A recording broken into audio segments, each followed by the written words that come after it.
ഈ മോശം സിറ്റുവേഷന് Kerala Blasters F സിയെ പരിശീലിപ്പിച്ചുകൊണ്ടിരിക്കുന്ന പരിശീലകനായിട്ടുള്ള ഡേവിഡ് കാറ്റാല വരുന്ന 48 മണിക്കൂറുകൾക്കുള്ളിൽ പുറത്താവും എന്നുള്ള കാര്യം നിങ്ങൾ എല്ലാവരും അറിഞ്ഞിട്ടുണ്ടായിരിക്കുമല്ലോ. കാറ്റാല പുറത്തായതിനു ശേഷം ആ ഒരു സ്ഥാനത്തേക്ക് വരാൻ പോകുന്ന ആരായിരിക്കും എന്നതിനെ ചൊല്ലി ഖേലിന് ഒരു ആർട്ടിക്കിൾ പബ്ലിഷ് ചെയ്തിട്ടുണ്ടായിരുന്നു. ആശിഷ് നേഗി തയ്യാറാക്കിയ ആ ഒരു ആർട്ടിക്കിളിൽ പറയുന്നത് ബ്ലാസ്റ്റേഴ്സിന്റെ പരിശീലകനായിട്ട് വരാൻ പോകുന്നത് മുൻ ബംഗളൂരു എഫ് സി പരിശീലകനായിട്ടുള്ള ആഷ്ലി വെസ്റ്റ്വുഡ് ആണെന്നാണ്. എന്തുകൊണ്ട് വെസ്റ്റ്വുഡിനെ പരിഗണിക്കുന്നു എന്ന് ചോദിച്ചു കഴിഞ്ഞാൽ കുറേ ഉത്തരങ്ങൾ പറയാനുണ്ട്.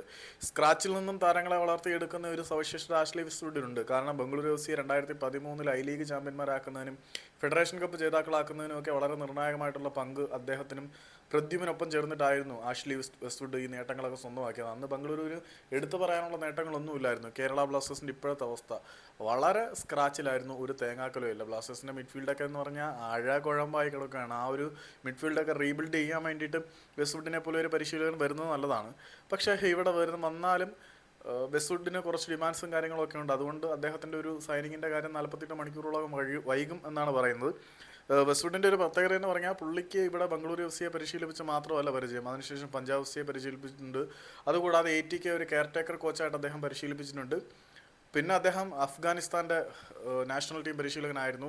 ഗുവാഹത്തിയിൽ വെച്ച് നടന്ന വേൾഡ് കപ്പ് ക്വാളിഫയറിൽ ഇന്ത്യയെ പരാജയപ്പെടുത്തി അഫ്ഗാനിസ്ഥാൻ വിജയിക്കുമ്പം അഫ്ഗാനിസ്ഥാൻ്റെ കോച്ച് ആഷ്ലി വെസ്റ്റ്വുഡ് ആയിരുന്നു. പിന്നെ പ്രധാനമായിട്ടും എടുത്തു പറയേണ്ടത് ആ ഒരു സമയത്ത് അഫ്ഗാനിസ്ഥാൻ ഫുട്ബോൾ വളരെ മോശം സിറ്റുവേഷനിൽ കൂടെ ആയിരുന്നു പോയിക്കൊണ്ടിരുന്നത്. അഫ്ഗാനിസ്ഥാൻ ഫുട്ബോൾ ഫെഡറേഷനെതിരെ പ്രതിഷേധിച്ച് പല താരങ്ങളും ആ ഒരു മത്സരത്തിൽ നിന്നും വിട്ടുപോയിരുന്നു.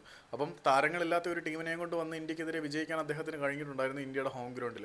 പിന്നീട് അദ്ദേഹം ഹോങ്കോങ്ങിൻ്റെ കോച്ചായി മാറി. ഹോങ്കോങ്ങിനോടൊപ്പം അദ്ദേഹം നല്ല പ്രവർത്തനങ്ങളൊക്കെയാണ് കാഴ്ചവെച്ചത്. ഹോങ്കോങ്ങിനെ ഈസ്റ്റ് ഏഷ്യൻ ഫുട്ബോൾ ഫെഡറേഷൻ്റെ ചാമ്പ്യൻഷിപ്പിന് യോഗ്യത നേടിക്കൊടുക്കുവാനൊക്കെ കഴിഞ്ഞത് ഈ ഒരു പരിശീലകൻ്റെ ഏറ്റവും വലിയ നേട്ടമാണ്. പിന്നെ വെസ്റ്റ്വുഡ് ഇന്ത്യയിലേക്ക് വന്ന് എനിക്കറിയത്തില്ല, ബ്ലാസ്റ്റേഴ്സിലേക്ക് വന്ന ഏറ്റവും താരമൂല്യമുള്ള പരിശീലനമൊന്നും അല്ല വെസ്റ്റ്വുഡ്. ഇവാനെ വെച്ച് നോക്കുമ്പോൾ അത്ര വലിയ പ്രൊഫൈലും വെസ്റ്റ്വുഡിനില്ല. പക്ഷേ ബ്ലാസ്റ്റേഴ്സിൻ്റെ ഇപ്പോഴത്തെ ഒരു തൊലിഞ്ഞ സ്കോഡിന് വെസ്റ്റ്വുഡ് പറ്റും എന്നല്ലാതെ അത്ര വലിയ തലയെടുപ്പുള്ള കോച്ചാണ് ആഷ്ലി വെസ്റ്റ്വുഡ് എന്ന് തോന്നുന്നില്ല. പക്ഷേ ഇത് പറയുമ്പോൾ ബംഗളൂരു എഫ് സിയുടെ ആരാധകർക്ക് അങ്ങോട്ട് പറ്റത്തില്ല. വെസ്റ്റ്വുഡ് ഒരു 4-3-3 ഫോർമേഷൻ അല്ലെങ്കിൽ 4-4-2 ഫോർമേഷൻ ആയിരിക്കും പരീക്ഷിക്കുന്നത്.